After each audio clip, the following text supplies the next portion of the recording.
points and minimum distance. So the input for this problem is pretty straightforward.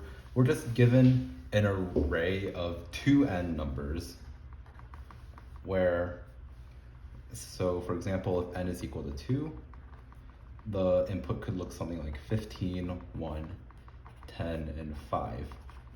And our goal is to create n points from these 2n numbers so that there exists a path between all of these points, and that path is the shortest possible. So intuitively speaking, if you think of, because the path in this problem is computed as Manhattan distance, we want to see if we can figure out some 2 points so that, say if we call this point AB and call this point CD, this essentially forms a box. And if we can find a way to put all of the other points in this box such that it creates a zigzag pattern, then the minimum distance we need to visit all of these points is just equal to the length of a box plus the height of a box. So for example, if we have a set of points like this, we can just travel up like this, up like that, over like this, and like that.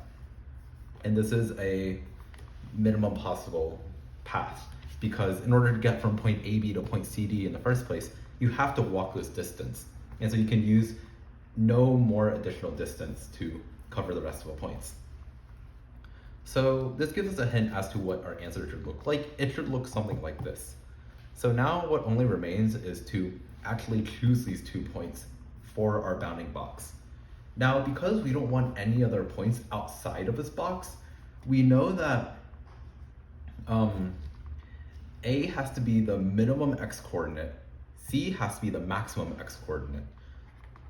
So xi is the x-coordinate for any given point, and for all I, we want this to hold true. And similar logic for the y-coordinate. So there's 2 possible ways that you can actually choose these bounds.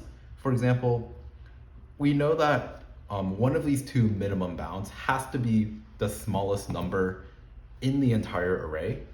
So we can just assume that that smallest number belongs to the x-coordinate bounds.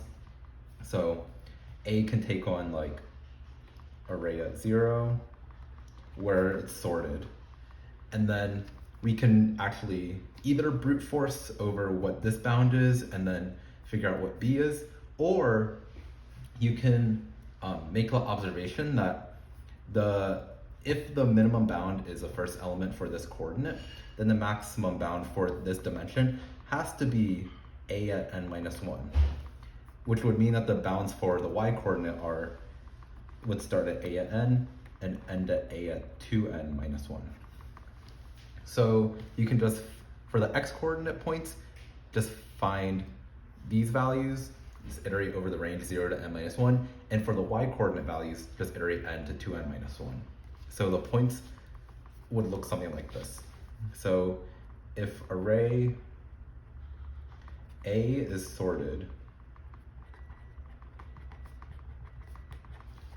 then our answer would look something like A at 0, A at n, A at 1, A at n plus 1, and so on, all the way until A at n-1 and A at 2n-1.